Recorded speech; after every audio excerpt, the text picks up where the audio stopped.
funding for mesothelioma research comes piecemeal from a few institutions and from fundraising charities such as the June Hancock Mesothelioma Research Fund, the McKnighton Mesothelioma Research Fund, both of which were established in the names of mesothelioma victims. This is Chris Knighton. She's the widow of Mick Knighton, and she established the fund in his name. On June the 27th, the Mick Knighton Mesothelioma Tissue Bank, called Mesobank, was launched at a parliamentary reception in London. Mesobank is Europe's first mesothelioma tissue bank, and the short-term aim of the project is to establish a tissue collection of mesothelioma tumors supported by a detailed clinical information database. The long-term aim of the Mesobank is to find a cure. Now, epidemiologists have predicted that in the current 30-year period, there will be 250,000 male mesothelioma deaths in Western Europe. Now, let me repeat this. 250,000 male deaths from mesothelioma. When you add the number of female deaths from mesothelioma to that, the number of deaths from asbestos-related lung cancer, and then you add the number of deaths from asbestos disease in Eastern Europe, you can begin to understand the huge scale of the European asbestos catastrophe. Given the appalling scale of the disaster, it remains necessary, unfortunately, to beg for the research funds necessary to address it. In the months to come, I will be working with colleagues at high-profile meetings in Bonn and in Brussels, and we will be calling for a coordinated, comprehensive strategy for dealing with Europe's asbestos epidemic. We have been calling for this for a while, and we will continue to do so. Now, someone, an informed observer, listening to this presentation might say, well, okay, this is a bit like closing the barn door after the horse has bolted.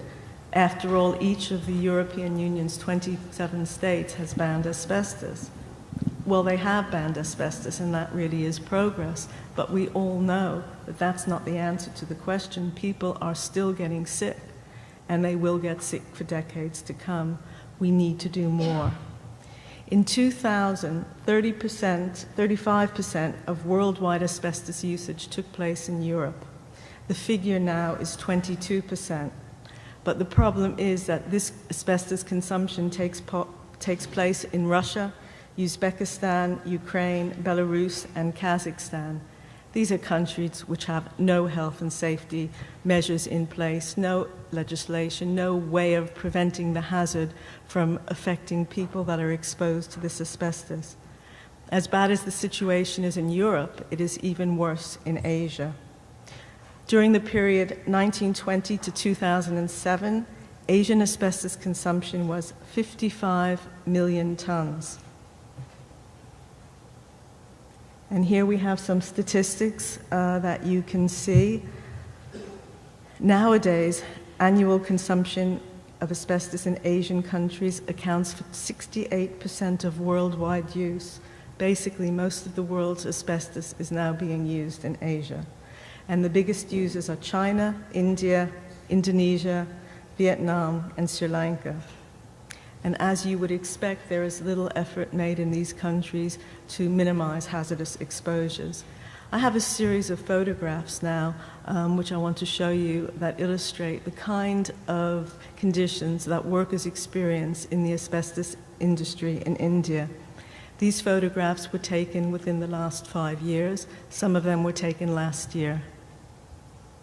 This is in a factory in India, and you see this is LAB chrysotile. That means it's Canadian chrysotile.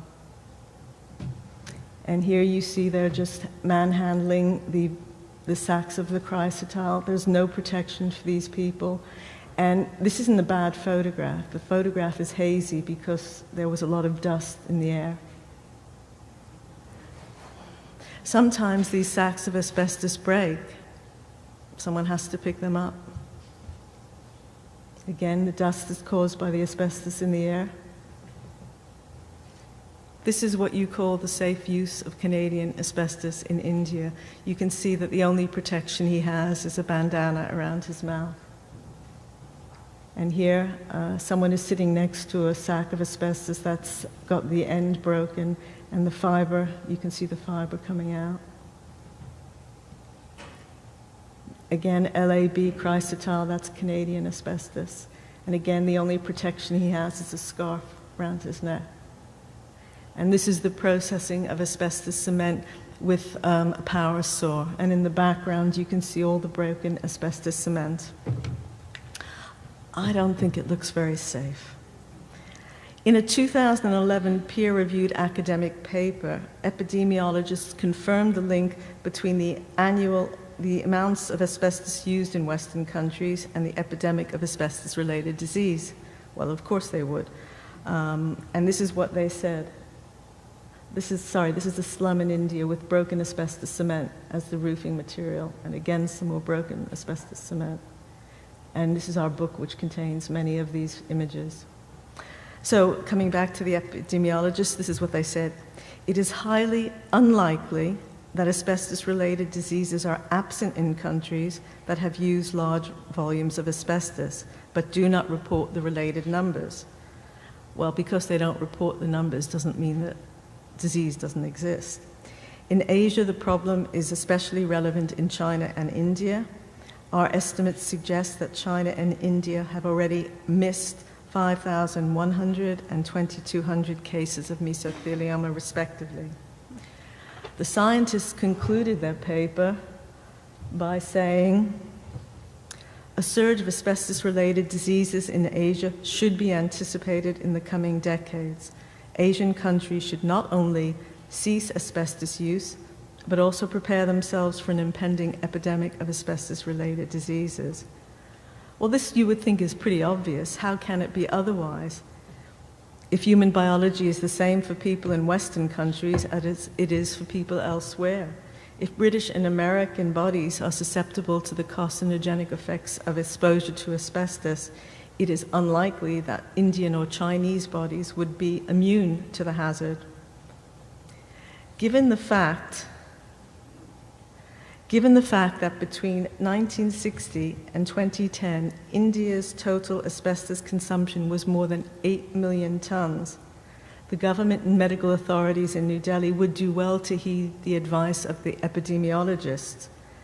That they seem disinclined to do so is obvious from recent import data, which shows the use of asbestos increasing in India, and negotiations regarding the elimination of all Indian import duty on Canadian chrysotile. To further compound the threat posed by asbestos to Indian citizens is the news that on June the 29th, the Quebec government handed over $58 million of public money to the international consortium behind a new chrysotile asbestos mine in Quebec. Now, I think people here would agree with me that the last thing that the world needs is another new asbestos mine. But if the people in Quebec have their way, that's what we're going to get. The backers of this Quebec scheme have made clear their intention to export millions of tons of asbestos to Asian countries. Baldit Chadha, the leader of this group of investors, is setting his sights on India, because India has for years been Canada's most lucrative asbestos market. Now, we are outraged by this, but so are people in India, and a colleague of mine, Mohit Gupta, has accused the Quebec asbestos entrepreneurs of behavior that is racist and hateful. Mohit asks whether only light-skinned people are entitled to breathe clean air and drink clean water. Knowing what we know about the effects asbestos has on human beings, our answer must be no. Everyone is entitled to live a life free of exposure to asbestos. No one should be exposed to this hazard.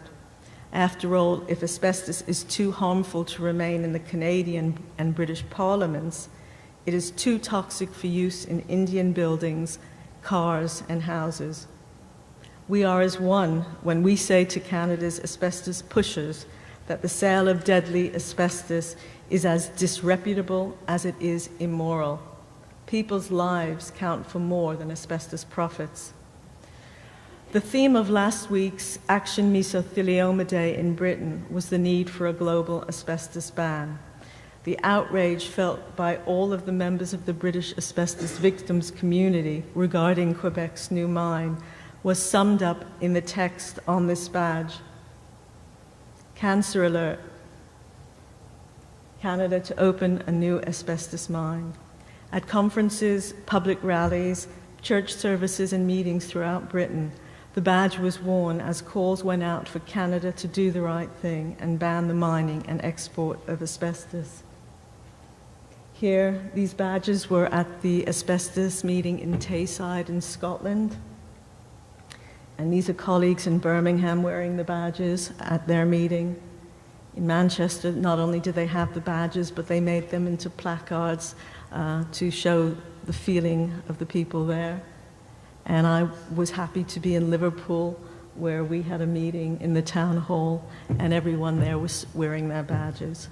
So from Tayside in Scotland, Birmingham, Manchester, and Liverpool in Britain, and now in Washington, I hope that together with our MARF colleagues, we will wear these badges as a sign of solidarity with asbestos victims the world over, to let our friends in India know that we have not forgotten them. We don't want them to suffer the diseases that we know too well, and that this asbestos should not be going to Asia.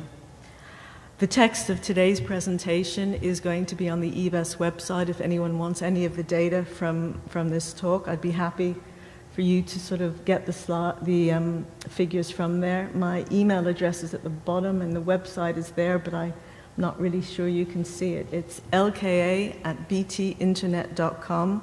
I'd be really happy to hear from you. In closing, I would like to thank you for your attention and reaffirm our commitment to end the use of asbestos in the United States. Finally, we hope we can get a ban here, but also to address the problems caused by asbestos the world over. I believe and I hope that an asbestos-free future is possible for all of us. Thank you very much.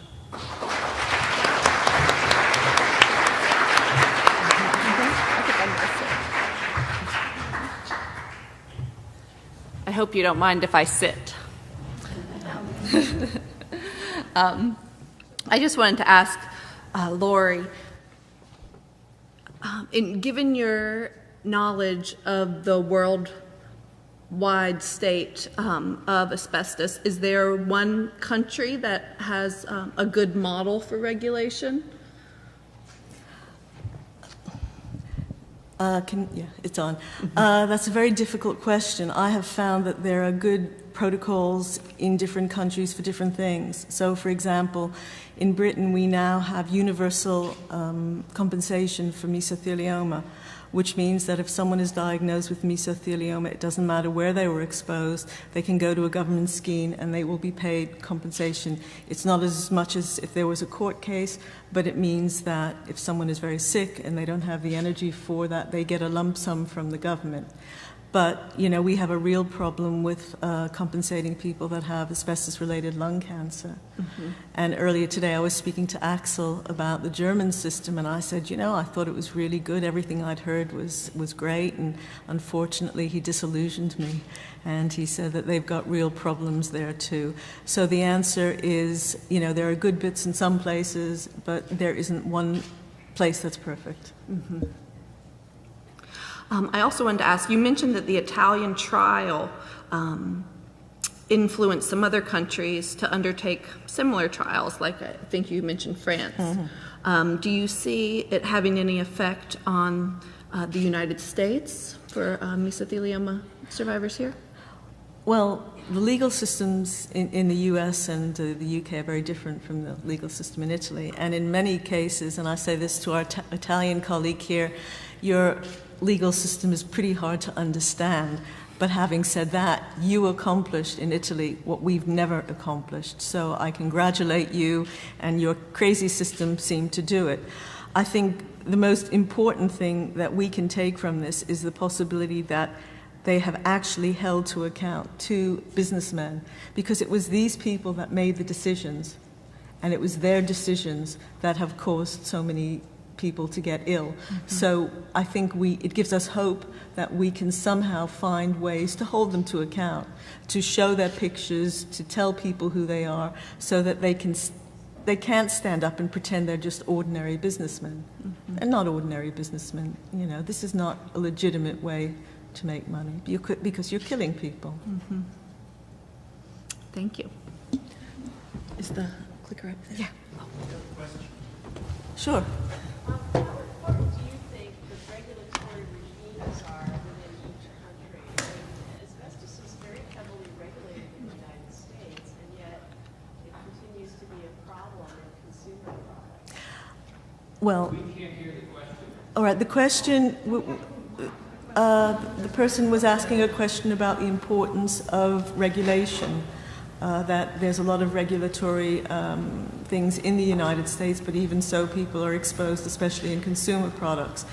I would say that there is a big gap in every country between regulation and enforcement. You know, we have really great regulations in the UK. In 1931, we implemented the world's first asbestos regulations, but unfortunately, they weren't enforced, and they were very specific to a certain group of people, and they didn't cover other people. So it's not just the regulations. You need to have the political will to enforce the regulations, and without the political will, all the regulations are bits of paper. And I think that's one thing that the victims have very much to campaign about, to make sure that their politicians are determined to make these things hold water and to prosecute people who break the rules. So, quick question. In the UK, asbestos was banned, correct? Yes. Okay. What happens after that as far as the abatement of all the tons of asbestos that are in the country? Where does it go after that? Well, there are strict regulations, and we've had a series of regulations implemented about the asbestos removal, what you need to do. Public buildings need to have an audit so that people know where the asbestos is, so that if some workman turns up on site and needs to fix a leaky pipe, ideally he should be informed of where the asbestos is. There should be labeling. There's a whole slew, a raft of regulations, and again, it's like this lady said, unless they are enforced, and people often break the law or don't follow the things. Sometimes they're caught, sometimes they're not. So it's important that you have the trade unions training the people who work for the unions, that the health and safety executive has put out a lot of information for people like plumbers, self-employed builders. So trying to reach people so that when they go on site, they will be responsible for their own health and safety protection. It's a big problem, you're right. Okay. I'm going to give an overview of mesothelioma in the United States. Oh, can we hold questions until the end? We're running very behind. Thank you. A quick snapshot of mesothelioma in the United States. I'm going to go through this pretty quickly because we are very short on time, and some of this information you've heard before. We have approximately 3,000 diagnoses each year in the United States, and we know that 1/3 were exposed by the U.S. Navy, either to service members or individuals working as civilians on Navy ships and in shipyards. We know that asbestos was built into ships, particularly used for insulation and pipe coverings, gaskets, felts, meters, deck coverings, and adhesives, anything that could stand up to the heat of the engine rooms.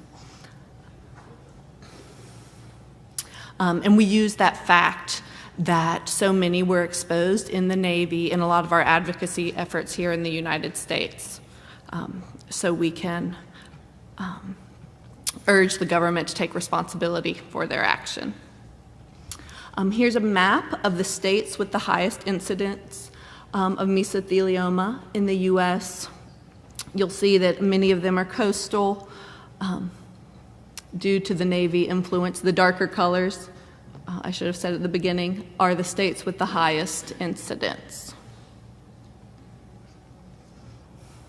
Asbestos is not banned in the United States. At this time, we do think that the use is a lot lower than it once was. There have been some attempts to ban the use of asbestos in the United States. In 1989, the Toxic Substances Reform Act, Control Act rather, banned asbestos, but it was overturned by a Supreme Court ruling, and only 6 products remained banned. Then in 2007, the Senate passed a bill, but it did not pass the House, to ban asbestos, and that bill also included funding designated for mesothelioma research. And the Meso Foundation was instrumental in crafting that bill, but unfortunately it failed. In my meetings with Hill staffers within the past couple of years have told me that that was a very painful bill, and that they didn't think that any of the sponsors that were involved in that bill in 2007 would want to touch it anytime soon, because it was such a painful battle for them with industry. The products that do remain banned by the Toxic Substances Control Act are corrugated paper, roll board, commercial paper, specialty paper, flooring, felt, and new uses of asbestos. Unfortunately, the list of products that are not subject to that ban is much longer. I won't read them all off because of time, but floor tiles, shingles, cement pipeline wrap, roof coatings, and brake linings are on this list. And this is all from EPA.gov. Luckily, we do have some good medical research funding from the federal government. Lori, it sounded like we may be the only country that has funding from our federal government. So we do have streams of funding through the National Institutes of Health, specifically through the National Cancer Institute, and the congressionally directed medical research programs through the Department of Defense. And I want to briefly talk about the effects of sequestration if Congress does not pass a budget this year, as directed by the Budget Control Act of 2011. There are currently 68 clinical trials for mesothelioma around the world. 43 of those are here in the United States. These trials include screening for biomarker development and active treatments. I'm sure you've heard the speakers mention those yesterday. And that is something that the foundation tracks closely, and we have our resident expert, Mary Hessdorfer, if anyone has any questions about clinical trials.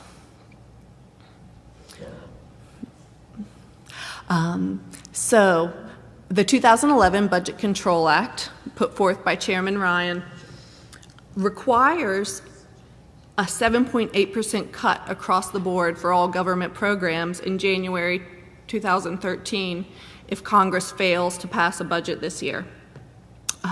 The Super Committee, as I'm sure everyone has heard about, failed at their attempt to cut the budget. So sequestration is a very looming threat. The 7.8% cut across all programs would reduce the funding for federal agencies by $3.6 billion, which would be devastating for medical research. And the special thing about sequestration is that that 7.8% cut would be across the boards, which means agencies would have no power to make the decision about which programs were cut. Every single program would be cut 7.8%. The good news about that is that everyone on the Hill has a PET program, so I don't think anyone wants to see the sequester put forward. But I did want to mention it. There have recently been many people giving testimony on Capitol Hill about the effects of the sequester. We have NIH researchers saying that it will, the United States will no longer be the leader in medical research if this goes through. It'll really threaten that position. And there's a typo on this. Francis Collins is the NIH director, not the NCI director. I just noticed after I printed this out. But he is saying that roughly 2,300 grants that usually would have been awarded in 2013 will not be awarded if the sequester happens. So what does this mean for meso? Oh, and I just wanted to also, I borrowed this slide from Research America. I apologize for the bad quality. I took a picture of it with my iPhone. But I think this really illustrates how in 2010 the NIH was able to fund 21% of the grant applications they received, down to 18% in 2011, 19% in 2012, and if the sequester happens, they'll only be able to fund 14% of the grant applications that they receive, that they expect to receive. So that's pretty scary. That's in 3 years, 6% of the grants they would have awarded will be gone. So what does this mean for mesothelioma? I'm going to refer to fiscal year 2011 since we're in 12, so we have the exact numbers for 2011. We had 23 mesothelioma grants from the NCI, and that's basic science, that's the whole gamut of grants from basic science to clinical trials. The sequestration would result in 2 less grants for mesothelioma in 2013. The CDMRP, which you heard about yesterday, I won't talk about this a lot because I know Mary and Julie talked about it and Dr. Krug. But this is a program that is also at risk. I'm not going to use the word earmark because that's a bad word, but this is a program that is added in the appropriations process. It is not included in the Department of Defense's budget request or the President's budget request. So it is an act of Congress to include it in the budget, which puts it at risk. And you saw this slide yesterday, but I wanted to point something out. Mary showed this slide. These are the grants that mesothelioma has received from the CDMRP since they started, since mesothelioma became an eligible disease to apply for these grants in 2008. And what the point I wanted to make was, as it stands, mesothelioma is included as an eligible disease to compete for these research grants. So we're competing with 6 other cancers now that were in the peer-reviewed cancer research program for a specified pot of money. So what happens is, even though that pot has remained pretty consistent, we have gotten inconsistent amounts for mesothelioma over the years. There was 1.3 million in 2008, then 2009, 2010, it increased up to about $6 million, and then back to about 1.1 in fiscal year 11. So it's not the most secure source of funding for us. However, also within the congressionally directed medical research program, some diseases have their own line designation. So one of the main ask that we asked for on our advocacy day on Wednesday, and that we ask for continuously in our advocacy efforts, is to get our own line item. So when they do appropriations, instead of saying mesothelioma is eligible to compete for a pot of $16 million, there is $5 million specifically for mesothelioma research. The good news here is that every year that mesothelioma has been included as an eligible disease, it has been funded.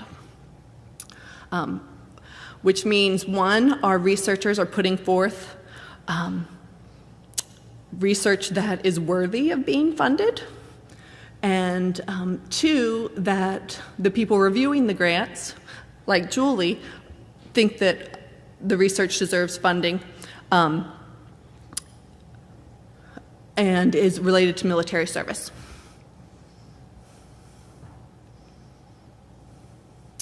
So I just wanted to end by putting in information about our ambassador program. We do advocacy through the foundation, and the best way to get involved is through our ambassador program. We offer actions to be taken by advocates every month, and it's a great way to get involved and help. We need to let Congress know how important this is, and that the research funding remain in place, because there are so many threats to the funding that funds the research that puts forth the clinical trials that are available and closer to finding a cure. And please contact me anytime with questions. There's my contact information.